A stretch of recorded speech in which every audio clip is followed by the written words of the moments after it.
But you have violated the COVID protocols. If you can clarify.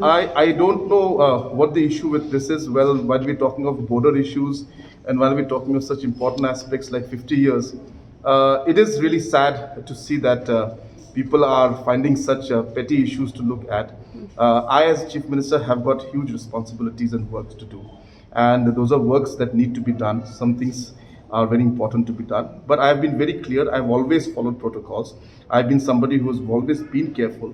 I was somebody who, on the 21st of January, knowing that I was not feeling well, I did not go, in spite of not actually testing positive. If I really wanted to go, I could have gone and tested later on and taken advantage of the situation, but I did not.